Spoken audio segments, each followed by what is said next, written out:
kasih Tuhan. Kami bersyukur untuk anugerah-Mu malam ini. Beri kami sesuatu yang bisa kami hidupi dan kami nikmati sepanjang hidup kami. Dan kami tahu tidak ada yang kebetulan. Kami semua ada karena maksud Tuhan yang luar biasa. Kau bicara kepada kami Tuhan. Nyatakan kehendak-Mu dengan jelas dalam hidup setiap kami. Biar nama Yesus dipermuliakan lewat sabda-Mu sendiri. Demi nama Tuhan Yesus. Semua kita berkata, amin. Silakan duduk saudara. Siapa yang selama 2 hari ini tidak sempat hadir? Coba angkat tangan kalau ada. Alright, bagaimana saya bisa menjelaskan? Wah, saya mengampuni dosa saudara, memang saya tahu itu, tapi coba Anda cari kasetnya lah supaya saudara bisa mengerti, karena ini bagian terakhir dari rangkaian 3 hari kita bicara tentang warisan rohani, warisan iman.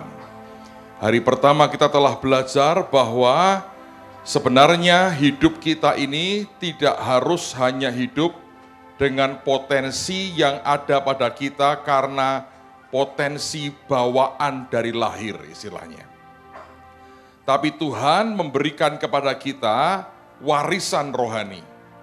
Nah, masalahnya sebagian besar dari orang percaya tidak menikmati warisan itu bukan karena dia tidak menerima warisan, dia bahkan tidak tahu bahwa ada warisan rohani semacam itu yang luar biasa. Tetapi kalau Anda perhatikan lebih jauh, sekarang pertanyaannya adalah bagaimana kita bisa menerima warisan rohani. Kemarin kita sudah belajar bahwa kita harus melewati proses pendewasaan untuk kita bisa jadi orang yang akil balik dan kita menikmati akan warisan rohani. Mari kita buka firman Tuhan lagi sekarang. Galatia pasal yang keempat. Galatia pasal yang keempat, ayat yang pertama dan ayat yang kedua. Surat Galatia pasal yang keempat, ayat yang pertama dan ayat yang kedua.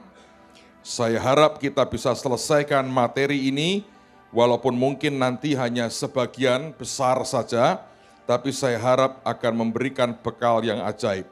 Galatia pasal yang keempat, ayat yang pertama dan ayat yang kedua.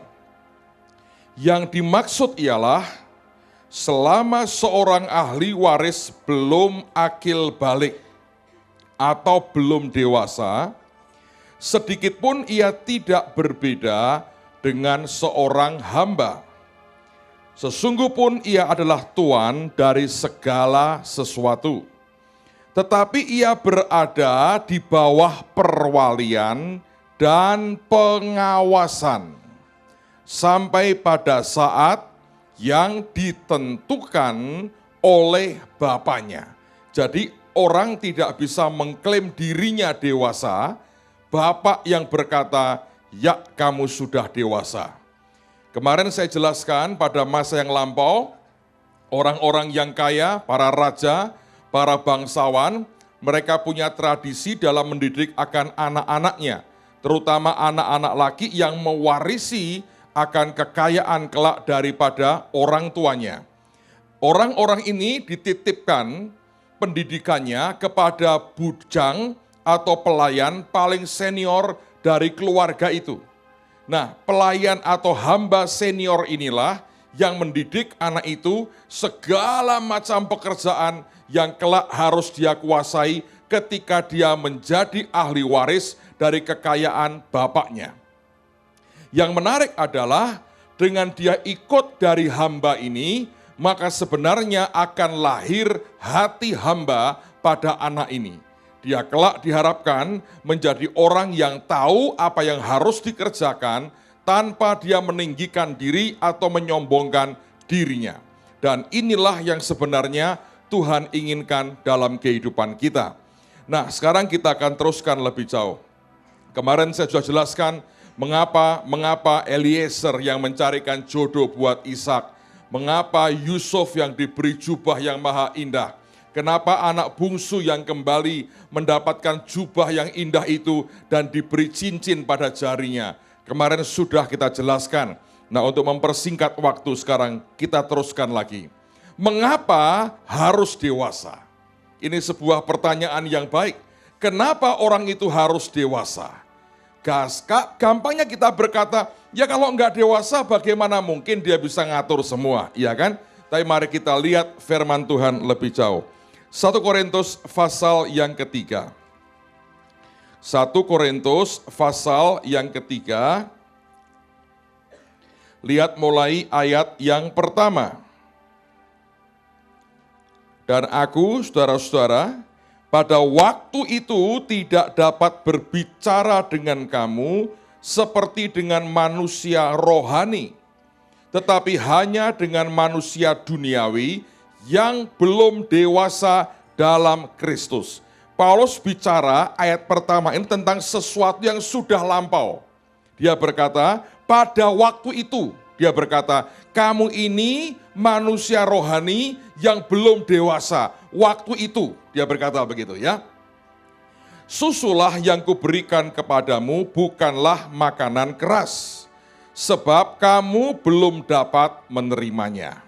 Itu dia katakan pada waktu dulu, waktu yang lampau.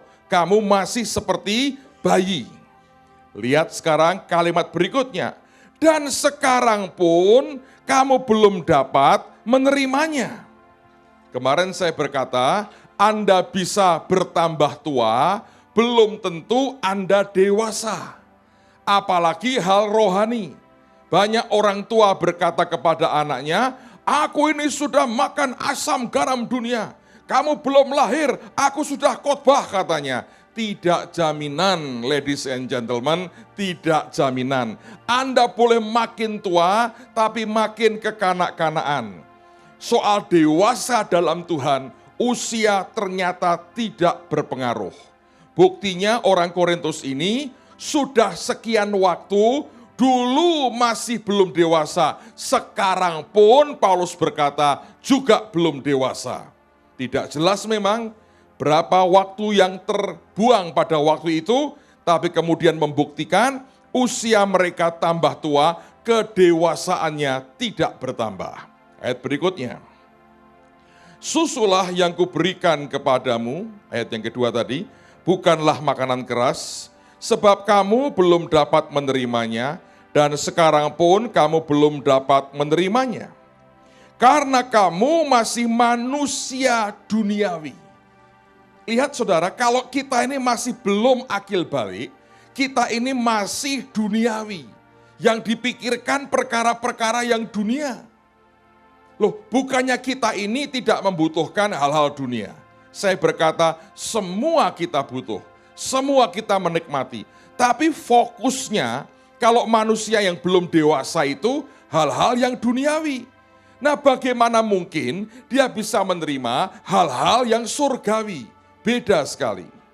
Dia berkata, ayat kalimat berikutnya, sebab jika di antara kamu ada iri hati dan perselisihan, bukankah hal itu menunjukkan bahwa kamu manusia duniawi dan bahwa kamu hidup secara manusiawi?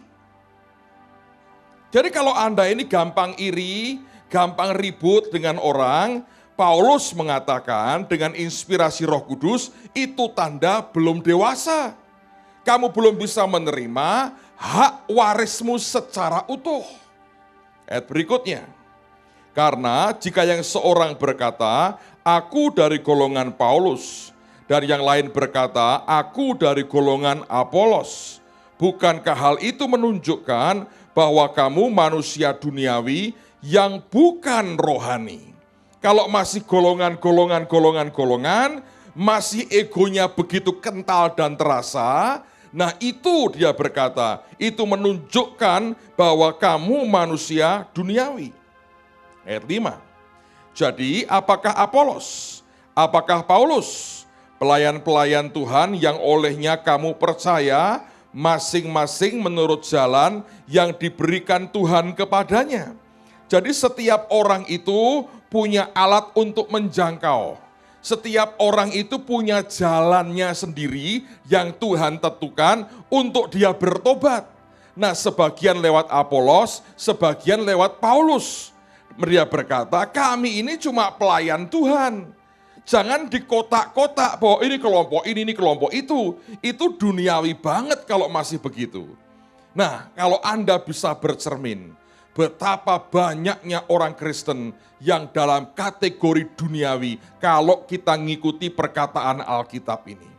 Sudah tua, sudah khotbah lama, sudah aktif di gereja, tapi kalau kita mengukur dengan apa yang Paulus katakan, bukankah gereja itu isinya anak-anak kecil yang masih ngompol, yang masih ingin disuapi, megang mikrofon, makanya kacau balau. Jadi kalau ada banyak keributan di gereja, mohon dimaklumi, anak-anak lagi berantem. Mau bagaimana lagi? Tapi kan ada yang mengasuh bayi. Yang diasuh balita. Bagaimana bayi yang begini-begini mengasuh balita? Kalau Anda bisa lihat dalam alam rohani, gereja itu isinya lucu-lucu, saudara. Lucu tapi anak-anak. Nah itu susah, ya kan? Semua kita mengerti anak-anak berbuat apa yang tidak pada mestinya, tapi harap dimaklumi. Mulai sekarang kalau ada orang Kristen aneh-aneh, kita berkata Tuhan, orang itu kan bayi, ya toh dia kok pup di sini kan ya sudahlah Tuhan. Kemanapun dia pergi kok aromanya, baunya kok nggak ketulungan. Kita berkata, biarkan dia dewasa. Kalau Anda marah, berarti sama bayinya, jangan nyombong saudara. Wong orang sama belum dewasanya. Ayat berikutnya. Paulus mengatakan begini. Aku menanam, Apolos menyiram. Tetapi Allah yang memberi pertumbuhan. Karena itu yang penting bukanlah yang menanam atau menyiram. Melainkan siapa? Allah yang memberi pertumbuhan. Kerohanian kita kelihatan apakah fokusnya kita berkata, semua ini Tuhan. Atau kita masih berkata, aku Apolos, aku Paulus. Teruskan lagi. Baik yang menanam maupun yang menyiram adalah sama. Dan masing-masing akan menerima upahnya sesuai dengan pekerjaannya sendiri. Karena kami adalah kawan sekerja Allah. Kamu adalah ladang Allah, bangunan Allah. Saya harap Anda mengerti kenapa proses pendewasaan dibutuhkan. Lihat pasal yang ke-13. Kepada jemaat di Korintus yang masih bayi ini, Paulus banyak bicara seperti yang kita lihat ini. Pasal 13, ayat yang ke-11, masih di kitab yang sama. Dia bicara dengan orang-orang yang sama. Alkitab berkata begini, ketika aku kanak-kanak, aku berkata-kata seperti kanak-kanak. Aku merasa seperti kanak-kanak. Aku berpikir seperti kanak-kanak. Sekarang sesudah aku menjadi dewasa, aku meninggalkan sifat kanak-kanak itu. Kalau Anda cek dalam bahasa Inggrisnya dikatakan, bukannya aku merasa, tapi aku berkata-kata seperti kanak-kanak. Dan aku bukan hanya berpikir, tapi estimate, itu memperkirakan, ngitung seperti anak-anak. Anda kan tahu anak-anak, bicaranya aja nggak jelas. Dan kadang-kadang maunya sendiri. Nah, itu anak-anak. Tapi estimasinya anak-anak. Cara ngitungnya anak-anak. Sangat pendek. Tidak mungkin anak-anak itu bisa mikir panjang, itu nggak bisa. Karena memang masih belum dewasa. Nah, orang yang berpikir sangat pendek-pendek begini, kalau dia mendapatkan seluruh warisan, itu bisa mengerikan, saudara. Contoh ini. Ada orang-orang yang punya karunia yang kalau ngomong apapun dikatakan jadi. Wah, itu kalau dia masih belum dewasa, diberi kekuatan penuh dengan perkataannya, semua sekitarnya mati muda. Loh ya toh, dia kutuki tiap orang, dia kutuki. Sampai akhirnya semua mati, dia sendirian, dia kutuki dirinya, mati juga akhirnya. Saya bayangkan saudara, semua yang powerful itu beresiko. Sangat beresiko. Kalau tidak dikendalikan dengan kedewasaan, itu mengerikan sekali. Tuhan sebenarnya ingin memberikan begitu banyak kepada kita. Tapi semua yang powerful, yang berkuasa, sebenarnya itu sangat beresiko. Kalau Anda naik sepeda, jauh lebih aman dibandingkan Anda naik sepeda motor. Kalau paling aman, duduk diam di rumah. Kalau kemana-mana, jalan kaki. Kalau menyeberang, berhati-hatilah. Itu aja. Begitu Anda naik mobil dengan kecepatan bisa 250 dan tetap tenang. Dan Anda hobinya ngebut. Itu yang powerful itu berbahaya. Anda salah prediksi, estimasimu salah, korban akan jatuh. Dan itu yang seringkali terjadi, saudara. Kenapa kita perlu didewasakan? Karena semua warisan rohani itu dahsyatnya luar biasa. Dan ini yang saya harap Anda bisa mengerti kenapa Tuhan mau mendewasakan kita. Mengerikan kok saudara. Saya cerita. Karena saya nggak bisa ngerti Tuhan. Saya nggak bisa ngerti Tuhan. Tapi saya kalau khotbah di AOC ini sering saya diberkati luar biasa. Tahun lalu gara-gara khotbah di sini saya diberkati dapat jaguar saudara. Sekarang saya cerita lagi ini, Pak Daniel belum tak ceritain karena baru terjadi tadi hari ini. Kemarin kan saya pergi dengan Pak Yusak saudara. Nah, beliau ampirin saya di hotel tempat saya nginep, ngobrol, terus kita makan. Saya kan kemarin cerita, saya habis khotbah di Surabaya dan kemudian saya dapat persembahan kan. Tuhan ngomong sama saya, itu bukan buat kamu. Itu berikan buat ayahmu. Jadi saya berikan semua. Lalu kemudian sudah. Ajaib ya, siangnya Tuhan beri saya 5 kali lipat. Gereja diberkati dengan 50 kali lipat dari yang saya beri. Saya pikir sudah ajaib toh saudara. Luar biasa ini. Tadi pagi ada orang Semarang, bukan jemaat saya. Dia ini lagi bangun sebuah kompleks perumahan baru di daerah elit Semarang. Dan arealnya cuman kecil, 10 hektar. Dia bangun elit sekali. Dan dia berkata begini, Pak, Bapak mau ambil berapa ribu? Dengan Bapak kan biasa, bayar sesuai dengan kemampuan dan berkat Tuhan. Itu kalau malam dia bilang, Bapak bisa lihat pemandangan kota. Kawasan elit bagus. Saya kan nggak tahu. Saya suruh teman saya cek. Dia bilang, Pak itu the best. Terus terang Pak, kami lihat itu saya berkata, wah. Buat saya sih cuma satu kepentingannya. Kalau pas di rumah ngangkat tangan memberkati kota, itu bahasa kerennya saudara. Bahasa rohaninya. Bahasa bagusnya ya. Kira-kira bakal dapat rumah satu lagi saya saudara. Bayangin, orang lain ngotot sembahyang, nangis. Saya cuma cukup datang ke AOC, sampaikan firman Tuhan, Tuhan memberkati. Loh kalau Anda di Bandung gak diberkati rugi tuh. Loh ini, bulan apa dulu ya tahun lalu ya? Oktober tuh. Oh, ini November, setiap tahun sekali.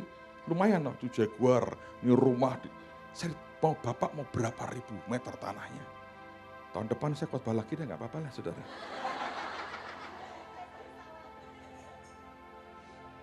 Tapi ini buat saya ini ajaib loh. Buat saya ajaib. Itu hebat gak? Tapi kalau saudara tidak dewasa, Anda kan jadi orang tamak loh. Pikirannya duniawi terus. Padahal saya lagi tidak berdoa, minta rumah lo.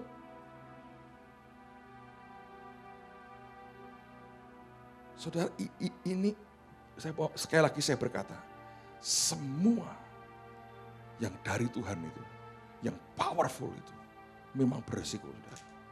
Saya bisa kalau tidak hati-hati, goyang itu hatinya. Gembalanya enggak ditawari.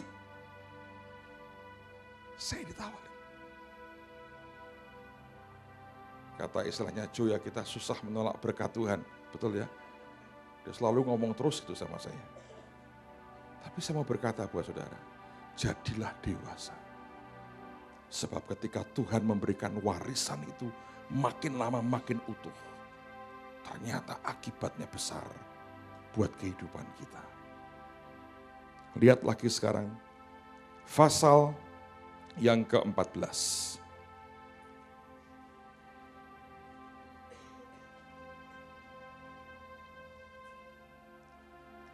Ayat yang ke-20, dia ngomong kepada jemaat yang sama. Saudara mengerti kenapa dia ngomong ini terus? Karena kalau Anda tahu, di pasal 12, Paulus bicara soal karunia-karunia roh. Makanya dia ngomong terus soal kedewasaan. Saya tahu kalau orang tidak dewasa, diberi karunia, diberi warisan, bisa mengerikan ini akibatnya. Pasal 14 ayat 20. Saudara-saudara, janganlah sama seperti anak-anak dalam pemikiranmu. Jadilah anak-anak dalam kejahatan. Tetapi orang dewasa dalam pemikiranmu atau understandingmu. Kenapa Tuhan mau kita dewasa? Sebab semua warisan yang luar biasa itu, kalau tidak di tangan orang yang dewasa, akibatnya bisa mengerikan. Saya berdoa, kita rindu didewasakan Tuhan, supaya apa yang Tuhan sediakan turun dengan seutuhnya buat kita.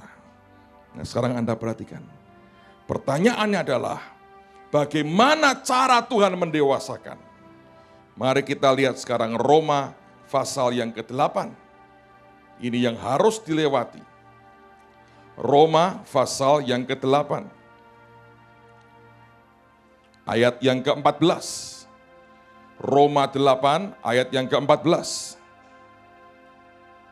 Alkitab berkata begini. Semua orang yang dipimpin Roh Allah adalah siapa? Anak Allah. Kata anak ini sebetulnya adalah anak laki-laki yang dewasa.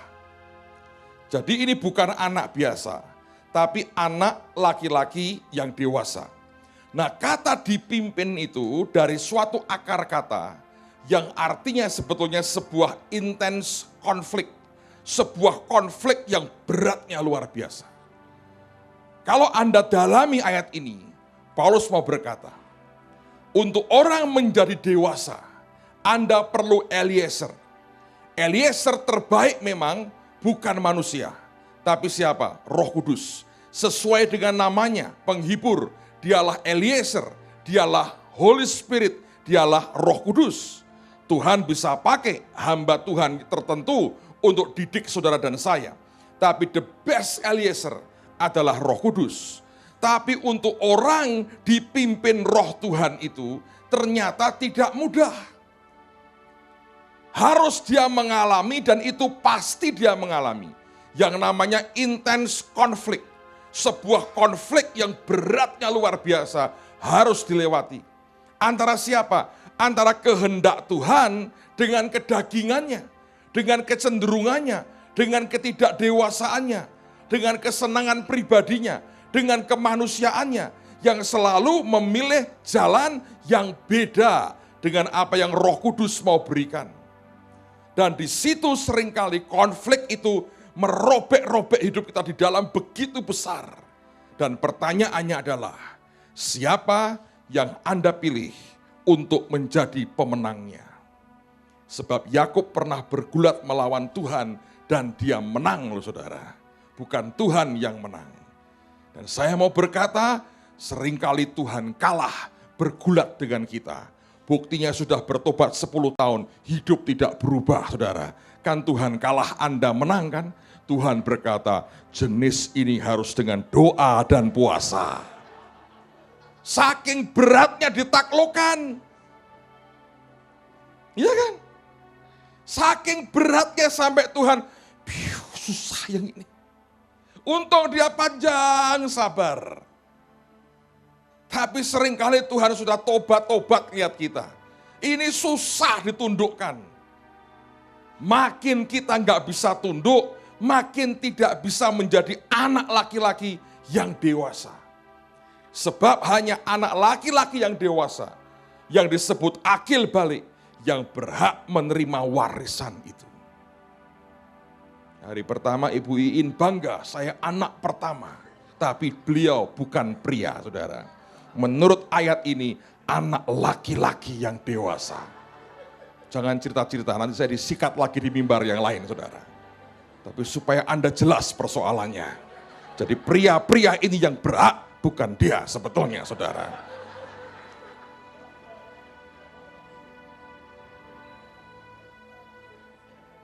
Tapi lihat ini Alkitab.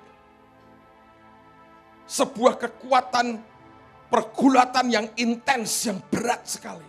Harus dilewati.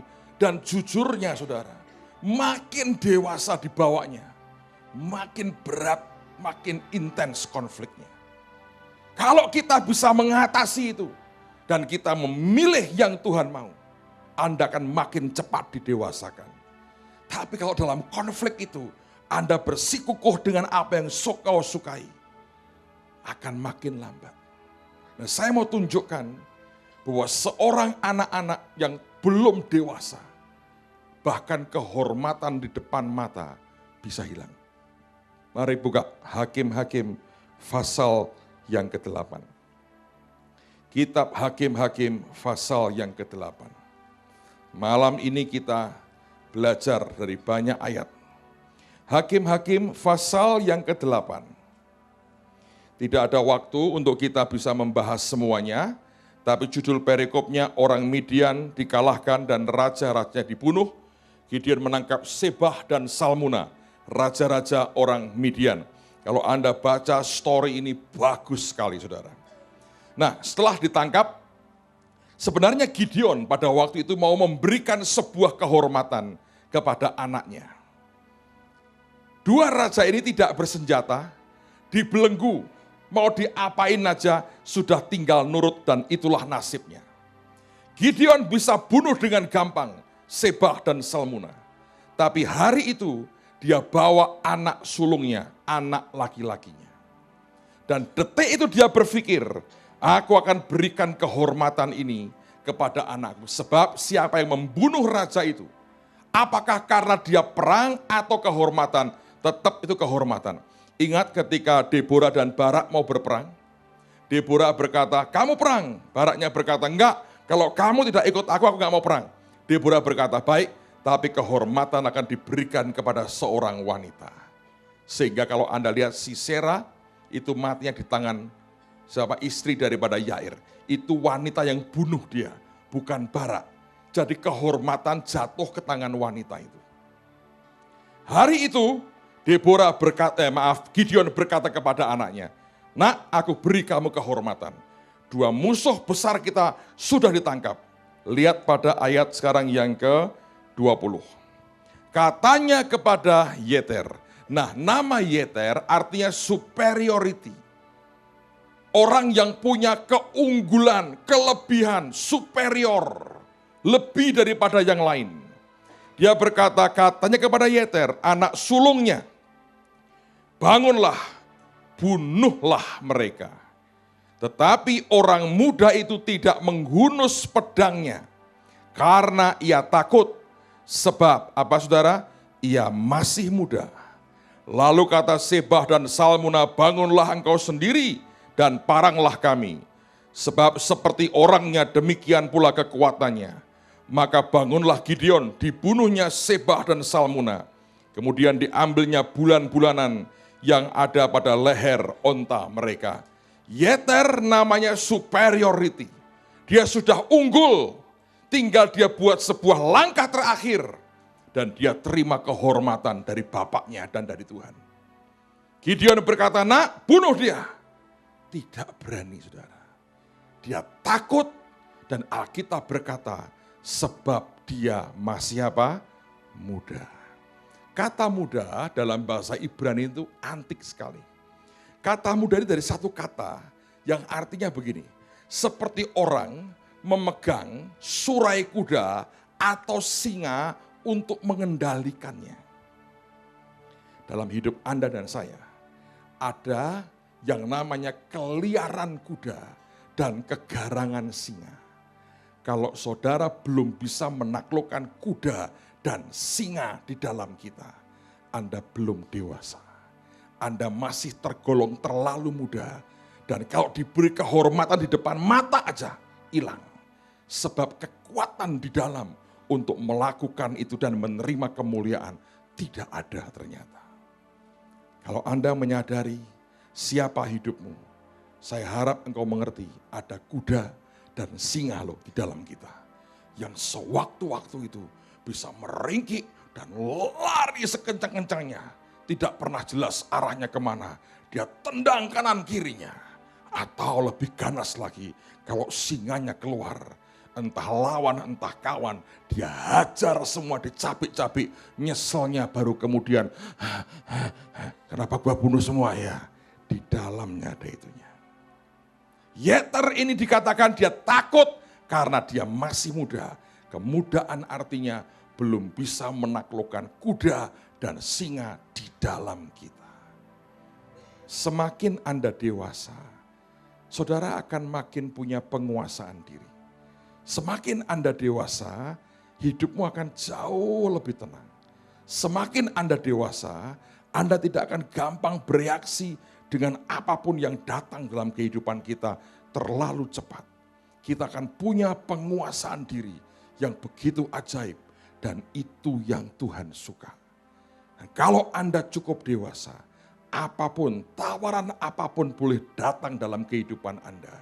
Tapi saya mau katakan demi kasih Tuhan saudara, justru itu yang Tuhan mau. Kita punya penguasaan diri, tanda kedewasaan. So, bagian ini selesai. Saya mau ulang lagi, Anda perhatikan baik-baik sebelum saya masuk bagian-bagian berikutnya. Dan bagian berikutnya saya mau cerita aja. Supaya waktu kita nyampe dan kita bisa tuntas, saudara. Ingat bahwa kita ini punya warisan. Ternyata warisan itu hanya bisa diberikan kepada mereka yang dewasa. Dan untuk dia dewasa, dia dibimbing oleh Eliezer. Seperti Ishak dibimbing oleh Eliezer, kita dibimbing oleh Roh Kudus. Tapi sebetulnya, karena manusia ini juga orang yang membawa warisan itu. Didikan dari hamba Tuhan tertentu, di mana Tuhan menempatkan Anda di dalamnya, itu penting sekali. Nah, saya beri contoh begini saudara, karena ini banyak orang tidak punya pengertian. Misalnya saudara di bawah saya dalam pelayanan. Saya ini tetap orang yang tidak sempurna. Contohnya begini, kalau jatah saya di dalam saya ada 10, ternyata kedewasaan saya hanya membuat saya kelihatan yang muncul cuma 4. Tetapi Tuhan memberi saya anak-anak rohani. Saudara, Anda tidak bisa berkata gini, ya Pak Petrus Agung aja cuma 4. Ngapain ikut dia? Saya ikut yang 10. Lalu Anda berbondong-bondong cari hamba Tuhan lain. Detik itu hati hambamu sama sekali hancur, saudara. Engkau tidak tahu yang namanya arti ini Bapak rohanimu. Engkau mesti mengasihi, menghormati. Anda submit ke dia, itu enggak ada. Lah harus gimana Pak? Yang memberikan warisan itu bukan saya. Bapak di surga yang mengerti Anda dewasa atau tidak. Kalau Anda ikut di bawah saya, Anda dididik dan punya sikap hati hamba. Dan memang kalau saya cuma 4, yang 6 itu masih ditutupi dengan daging saya. Anda sedikit bermasalah loh. Karena seringkali yang muncul daging saya. Lah di situ Anda bisa ngelihat enggak? Loh aku enggak mau lihat orangnya kok. Tuhan menetapkan aku di mana, di situ aku dididik. Yusuf itu 13 tahun di rumah Potifar, di penjara, itu sekolahnya dia. Bukankah lebih mengerikan dari siapapun? Ya kan? Tetapi kalau Anda bisa berkata gini, Tuhan menempatkan aku di sini. Kalau begitu, dia mungkin hanya punya 4, tapi sebetulnya jatahnya 10. Warisannya ini banyak sekali di dalamnya. Tuhan bisa memberikan warisan itu, walaupun saya tidak pernah muncul itunya dalam kehidupan Anda. Nangkap gak saudara? Jadi kalau Anda setia, Tuhan berkata gini, orang ini setia, orang ini oke, orang ini hati hambanya luar biasa. Tiba-tiba Anda bisa lebih gede dari saya. Bukan hanya 4, karena kedaginganmu dihabisi semua, munculmu bisa 8 loh. Karena itulah Samuel lebih gede dari Imam Eli. Karena itulah Daud lebih gede dari Saul. Karena itulah Yesus sendiri berkata, kalau kamu percaya, kamu akan melakukan hal-hal yang aku kerjakan dan lakukan, bahkan lebih besar daripada itu. Bukan karena Tuhan ketutupan dagingnya, tapi waktunya cuma 3,5 tahun, Anda punya waktu lebih banyak dari dia. Dan itu hukum rohaninya seperti itu. Makanya kalau Anda itu membandingkan, oh pendeta ini begini, gue ikut sini aja, ini gombal. Itu sudah tidak lulus saudara. Langsung dicoret-coret selesai. Anda boleh pindah cari kemanapun. Tetap Tuhan berkata, tidak diterima. Engkau harus tahu di mana Tuhan menempatkan saudara. Di situ Anda belajar tunduk dengan hati hamba. Banyak hal engkau boleh berkata, aku berbeda. Tapi kalau Anda punya hati hamba, satu hari kelak Anda akan lihat Tuhan akan angkat Anda luar biasa. Ngerti saudara? Dan disitulah namanya pendewasaan terjadi. Karena tidak ada manusia sempurna. Orang hanya lihat dari jauh. Tapi sebenarnya semua kita punya kelemahan dan kekurangan. Karena tetap manusia bagaimanapun. Ada orang berkata, saya ke Bapak aja, supaya aku diberkati. Salah, coret namamu, gak mungkin saudara. Kalau kamu hanya kepingin harta, kamu salah orang. Dan Tuhan tidak punya orang untuk didik kamu, hanya untuk membuat kamu tambah mata duitan seperti itu. Salah. Coba lihat semua dari kacamata Tuhan, Anda akan ngerti itu luar biasa. Nah, di samping tadi ternyata ada gini saudara, warisan yang bisa Anda tanda petik ini, curi. Loh, saya tidak di bawah itu Pak, tetap bisa Anda curi. Harusnya saya nggak bisa terima yang dia punya, Anda bisa curi. Contohnya siapa? Yakub. Yakub itu sebetulnya oleh Ishak tidak bakal diberi hak kesulungan. Ya toh? Ishak nyuruh siapa? Esau. Dia bilang, lu berburu, masak gua mau makan. Setelah makan, aku akan berikan berkat kesulungan. Nah, disitulah Anda lihat sebuah drama dalam rumah tangga Ishak, saudara. Isinya cuma 4 orang, serunya luar biasa sinetron ini. Si Mami Ribkah, nah Anda harus ngerti, saya pernah khotbah The Power of Mami-Mami, saudara. Mami ini bisa bahaya banget loh. Ini perannya bisa luar biasa. Tahu nggak Mami Herodias itu yang membuat kepala Yohanes dipenggal? Anaknya suruh menari depan Herodes. Mabuk, lu minta apa? Separuh kerajaanku akan aku berikan. Salahnya lari ke maminya. The power of mami-mami bisa motong leher Nabi loh saudara. Jadi kalau Anda jadi mami-mami, waspada saudara. Jangan potong leher Nabi oleh karena nasihatmu. Nah, Mami Ribkah ini dengar. Suaminya mau memberikan hak kesulungan. Tapi waktu anak di kandungan, Tuhan ngomong ke dia loh. Yakub, dia olah sendiri. Dia berkata, aku curi aja ini. Kalau tidak aku curi, tidak bisa. Nah tapi untuk mencuri, tidak bisa dengan maumu sendiri. Itu pertama-tama memang betul harus kehendak Tuhan. Tapi sisi kitanya, Anda mesti lihat sebuah peluang kecil yang terbuka hanya sekali, dan itu sangat singkat, Anda tidak masuk cepat, hilang kesempatannya. Ribkah itu hebat. Dia langsung panggil Yakub. Dia bilang, ayo aku masain.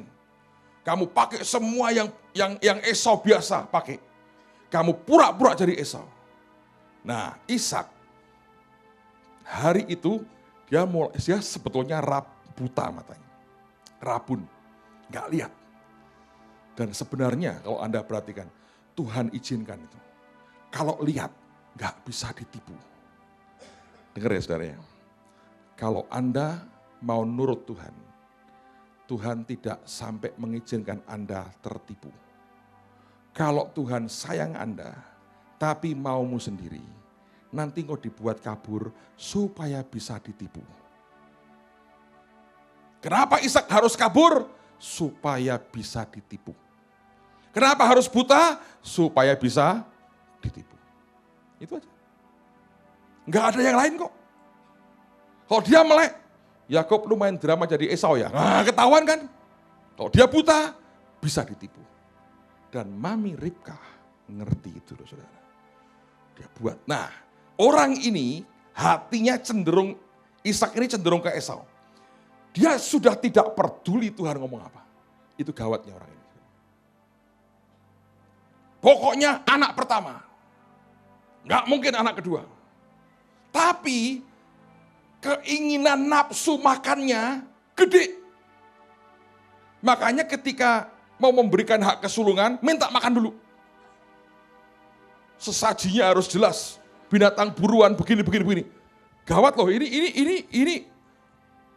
Bapak ini gawat saudara. Tapi memang Tuhan izinkan.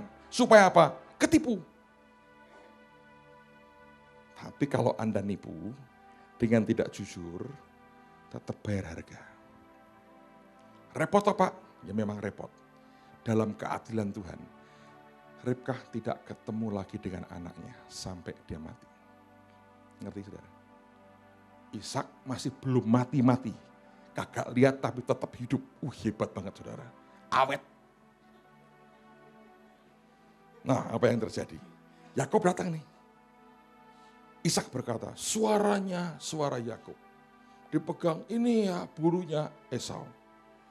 Esau semua, tapi suaranya suara Yakub. Tapi perutnya sudah bunyi. Aroma masakannya nyengat hidungnya. Sini gua makan. Dia makan saudara. Gak terlalu peduli. Dia tumpangi tangan. Jatuh ke Yakub. Kenapa Tuhan biarkan begitu? Sebab Esau tidak menghargai pemberian Tuhan. Dia nolak, tidak menghargai. Satu orang ini berkata, ini yang aku mau. Tuhan lihat kesungguhan hatinya, kerinduan hatinya, saudara. Saya nggak mau nyebut nama, tapi saya pernah ngalami. Suatu hari ada seorang hamba Tuhan. Hari-hari itu, hatinya lagi galau. Belakangan saya tahu sih, tapi hatinya galau. Anak-anak rohaninya seperti meninggalkan dia, berpaling dari dia. Saya tidak pernah berpikir untuk dengan licik menggunakan itu. Tapi itu momentumnya pas. Jadi saya tidak akan bayar harganya karena saya tidak dengan tujuan licik ambil itu. Saya bahkan tidak ngerti bahwa akan seperti itu. Tuhan ngomong sama saya gini, nak, berkati dia. Saya bawa sesuatu hari itu. Saya berkati dia. Dia kaget dengan apa yang saya buat. Kemudian saya dipanggil di depan orang banyak. Dan dia berkata, aku ini punya karunia untuk membuat gereja jadi gede. Kamu mau karunia ini? Kalau kamu mau, aku berikan kepadamu. Semua anak buahnya kaget, saudara. Belum pernah beliau ngomong seperti itu. Dan saya berkata, aku ini hamba Tuhan. Diberi berkat apapun, tidak menolak. Ya toh? Belajar dari Joe saya, berkat apapun, tidak menolak. Dia ambil minyak. Dia kucuri tangan saya dengan minyak. Dia nangis, dia doakan saya. Dia berkata, kamu akan jadi gede. Karuniaku hari ini aku berikan kepadamu. Anda tahu setelah itu anak buahnya berkata gini, Yakub ini Bapak lagi begini, dia masuk, dia ambil Yakub ini. Sesungguhnya saudara, sejak hari itu luar biasa. Jemaat itu naik terus sampai dengan hari ini. Saya lihat anugerah Tuhan itu ajaib loh. Pertumbuhannya ajaib sekali. Saya bilang betul, itu hebat banget. Nah itu saudara, saya nggak mencuri loh. Ada sebuah momentum yang pas, saya tidak tahu. Roh Tuhan yang dorong saya. Roh Tuhan yang pimpin saya. Masuk di saat yang sangat tepat. Dan kemudian, bam, terjadi begitu. Saya bilang, Tuhan, ajaib loh. Kita punya Yesus yang luar biasa. Anak buahnya berkata, Yakub ini. Terus saya dipanggil, dia bilang, Pak, ganti nama Pak, Yakub. Tidak, saya berkata, saya tidak mencuri. Loh, tapi kan pas. Maunya Tuhan, saya berkata, enak aja Yakub, saya berkata gitu. Dikira gua tukang ngibul, tukang curi, tukang jegal orang. Mereka ketawa, tapi Bapak kalau diantara kami sebut Yakub katanya. Jangan panggil saya Yakub, saya bisa marah saudara. Itu guyonannya orang itu saudara. Sebab mereka ingat peristiwa itu. Hari itu saya tidak tahu. Belakangan saya tahu, mereka cerita. Hati Bapak lagi galau. Anak-anak rohaninya seperti berpaling. Dan tiba-tiba Anda masuk, bawa sesuatu buat dia. Wah, dia bilang hatinya kena betul. Langsung dari tawari, mau karunia saya. Dan di situ saya mengerti, saya bilang Tuhan kenapa engkau izinkan? Tuhan berkata kamu butuh itu. Sebab kalau kamu nanti Holy Stadium jadi, kamu tidak punya itu, kosong itu gedung, repot. Dan dia berkata kamu butuh karunia itu untuk membuat jadi penuh. Saya bersaksi buat saudara, kemajuan kalau Anda minggu pagi, minggu sore lihat, menurut saya sudah 70% terisi. Cepat sekali. Cepat sekali. Dan Tuhan orang, Pak kok bisa begini? Saya ketawa. Saya ambil di saat yang tepat. Tapi tidak saya curi. Persis Tuhan mau begitu. Kalau saya tidak taat, tidak akan dapat seperti itu. Tapi ketaatan itu luar biasa. Ngerti saudara? Ada seorang hamba Tuhan cerita dengan saya begini. Dia lihat, ini orang Amerika. Dia lihat hamba Tuhan Amerika yang hitam, TD Jakes. TD Jakes itu kalau khotbah, saudara, cara ngupas ayat firman itu aneh banget, antik. Sampai orang kaget, kok bisa masuknya begini ya? Nah ini hamba Tuhan ini ngomong gini, Tuhan, aku ini pendeta juga. Aku khotbah loh, tapi aku gak bisa seperti dia. Tuhan berkata, ambil duitmu, kau punya berapa? Dia bilang, Tuhan aku punya $10.000, berikan semua. Semua Tuhan, berikan semua. Berikan semua. Setelah apa terjadi? Diberikan semua. Diberikan ke TD Jakes. Dia bilang, doain aku ya. Aku pengen bisa lihat firman seperti kamu lihat. Bukan dengan sembarang orang Anda bisa loh. Hanya kalau Tuhan suruh. Ngerti tak saudara? Supaya Anda tidak datang ke saya mbak duitmu. No way, no way. Percuma lah. Kalau Anda melakukan dengan emosi, nggak ada gunanya. Saya ngomong di depan supaya Anda tidak salah nangkep persepsi. Dikira gua cari duit. Nah, kalau tidak disuruh Tuhan, nggak ada gunanya. Anda beri saya 2 miliar sekalipun. Tentu tidak bisa menolak berkat Tuhan kan. Tapi tidak ada jaminan apa-apa. Kalau itu dari maumu sendiri saudara. Dia doakan dan dia bersaksi.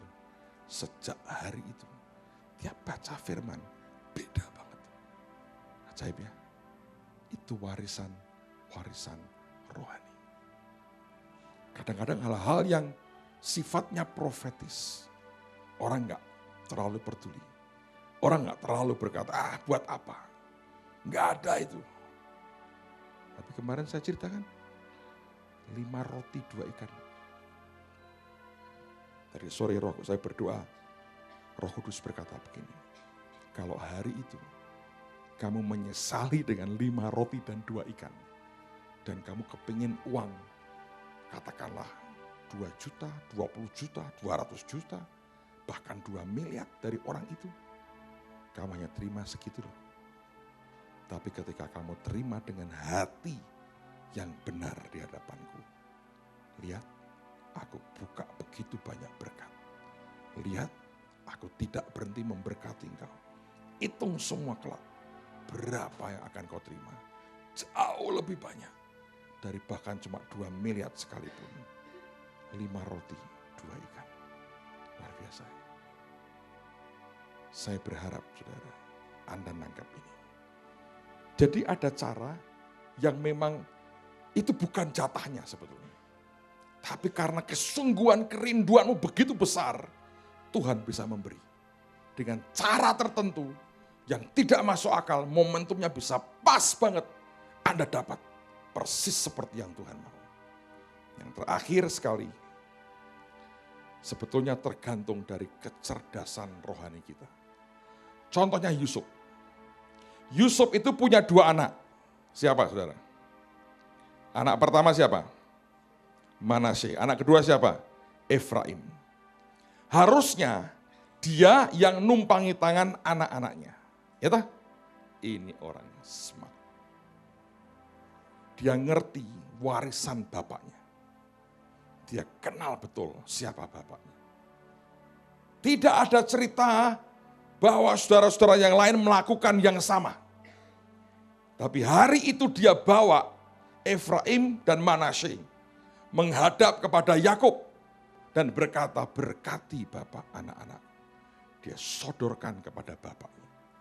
Bapaknya juga sudah mulai buta, gak lihat. Tapi dia silang tangan. Yusuf berkata, jangan begitu bapak. Yakub berkata, aku tahu anakku, aku tahu. Hebat banget, ini orang hebat banget. Yakub itu ya kecerdasan rohaninya top. Yang nurun di antaranya Yusuf. Dia bawa ini anaknya. Lihat ya, sebuah tindakan simple. Bawa Efraim dan Manasye ke Yakub. Dia nggak mikir panjang. Saya tahu dia ikuti dorongan Tuhan di hatinya dia. Dan dia cukup ngitung loh, dia ngerti. Ini blessingnya hebat ini. Kalau aku berkati dia, oke, tapi bapakku ini. 1 orang bisa lahir 1 bangsa. Dia ngerti, makanya saudara, orang dewasa itu mengestimasi, menghitung itu, memperkirakan. Itunya luar biasa. Dia bawa nih, silang. Dan Yakub berkata, aku tahu anakku, aku tahu. Nanti yang pertama juga akan hebat kok. Tapi yang bungsu akan lebih daripada yang pertama. Ditumpangi tangan, bam, selesai. Anda tahu nggak akibatnya? Dalam kitab Wahyu, 12 suku Israel, 1 suku dibuang. Suku apa itu? Dan. Sebab ini suku pertama yang nyembah berhala. Kalau Anda baca ini. Tidak ada nama Dan dalam 12 suku Israel. Bahkan beberapa ahli memperkirakan kelak antikris itu dari suku Dan, saudara. Tapi masuk bukan nama Yusuf loh. Nama siapa? Efraim dan Manasye. Ayo. Yang lain cuma namanya dia. Yusuf berkata, aku diwakili 2 anakku. Suku Yusuf enggak ada.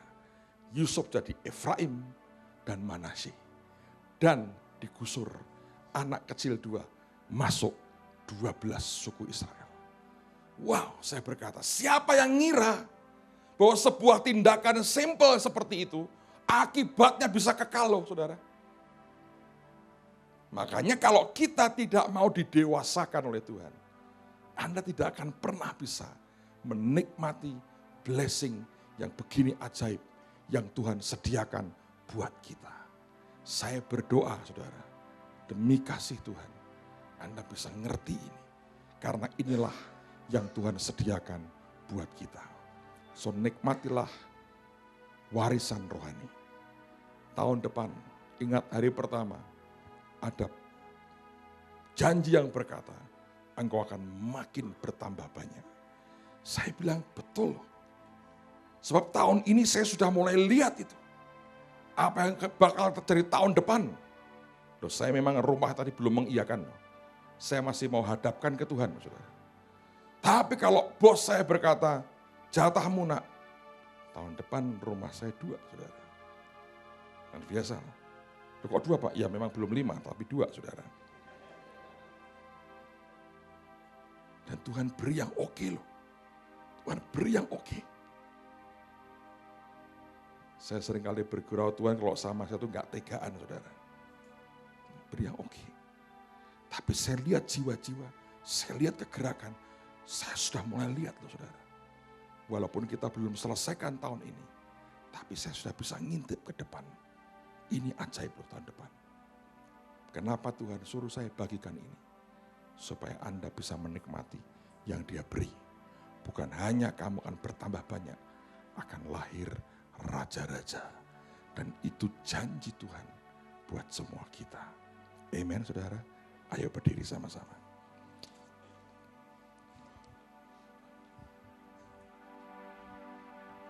Mari angkat tanganmu saudara. Dan Tuhan nampaknya bisa mendoakan. Sebab Eliezer lah yang terbaik. Bisa didik anak-anakmu ini. Dalam jalan pendewasaan yang daripadamu. Sekarang anugerahkan kepada anak-anakmu Tuhan. Di dalam nama Yesus. Jalan pendewasaan yang luar biasa. Meteraikan apa yang kami terima. Tahun depan akan terjadi kegerakan yang luar biasa. Dan dengar saudara, Tuhan berkata begini. Kalau AOC ini bisa nangkep di tahun 2008 Anda berkembang minimal 3-4 kali lipat dari apa yang ada sekarang. Secara jumlah, secara kekuatan akan luar biasa. Secara keuangan dia berkata akan sangat hebat. Karena ini zaman yang luar biasa. Tuhan beri kemampuan bukan karena kami Tuhan. Tapi Engkau dan jatah ini biar diterima utuh. Ini luar biasa Tuhan berkata. Ini akan mengembang begitu cepat. Jauh lebih cepat dari apa yang diduga. Jauh lebih cepat dari kemampuan manusia kami. Jauh lebih hebat dari apa yang Tuhan anugerahkan. Syakara mata sokoro potasi kalam. Saudara buka mata sebentar, saudara. Coba lihat saya sebentar. Saya diingatkan Tuhan satu peristiwa. Saya harap Anda setia dengan Tuhan. Kalau engkau ditanam di tempat ini. Bulan lalu kami ke Bangka. Saya lihat dengan mata kepala saya sendiri. Saya enggak ingin meninggikan siapapun. Tapi saya lihat dengan mata kepala saya sendiri. Kurang 1 hari KKR di lapangan itu. Itu hujan dari pagi. Peperangannya mengerikan. Padahal besok kami buat 2 hari itu di lapangan terbuka. Dan orang berkata ini gila, ini musim hujan. Hujan lebat beberapa hari. Setelah agak reda kami turun ke bawah. Sore itu di lapangan yang hamba-hamba Tuhan lain mereka kembali ke hotel. Tinggal kami bertiga, saya, Pak Daniel, dan Bu Iin. Di atas itu mendung gelap sekali. Yang sound sudah mulai panik. Gak bisa nyetel alat. Udah cepet-cepet tutupin semua. Gelap sekali. Saya duduk di kursi itu. Kami duduk terpisah-pisah sih. Saya lihat, ya sudah mulai netes saudara. Anak-anak kami, 12 pasukan itu. Naik mobil muter lapangan, kalau jalan pegel saudara, gede. Mereka naik mobil bak terbuka, muter lapangan doa pakai banner. Tapi itu mulai netes loh. Terus saya ingat Bu Iin ngomong begini dengan Pak Daniel. Mau hujan tuh, bagian Raja Wali naik ke atas nyingkirin hujan. Saya berkata dalam hati, ya gua mau lihat ini. Saudara bayangin ya, Anda digituin. Kalau hujan, reputasi habis loh saudara. Yang kurang ajar memang yang nodong itu sebetulnya. Harusnya kan berkata, mari kita berdoa bersama-sama. Kalau hujan ya malu bareng gitu. Kalau enggak hujan ya puji Tuhan. Saya sih agak jauh, saya hanya mendengar. Saya bilang untung bukan saya saudara. Pak Daniel, mesti naik. Dia berdiri aja di situ. Dia diam, dia berdoa, saya lihati. Sambil, ya saya bantu doa sih, tapi saya lihat dengan mata kepala sendiri. itu dalam hitungannya sekian menit, itu bisa, awan itu bisa nyingkir, langit itu cerah di depan mata saya. Tidak kebetulan loh, dalam 2 akhir tahun berturut-turut saya ke tempat ini, saya di blessing Tuhan luar biasa. Dari tempat ini sebetulnya akan ada berkat-berkat yang luar biasa. Amen, saudara. Lihat di sekitar saudara, ada buah, ada tuaian, sebuah tindakan profetis dibuat supaya Anda tahun depan menikmati yang luar biasa dari Tuhan. Saya mendorong setiap Anda setia dengan apa yang Tuhan kerjakan. Fokus ke Tuhan, sebab warisan buat Anda sangat besar. Angkat tangan saya lagi. Dan Tuhan, demi nama Yesus, terus teguhkan hati anak-anak-Mu. Jadi apa yang Tuhan mau. Jadi apa yang Tuhan mau. Jadi apa yang Tuhan mau. Di dalam nama Tuhan Yesus. Di dalam nama Tuhan Yesus. Kemuliaan bagi-Mu, Yesus Tuhan kami. Haleluya. Amin. Amin.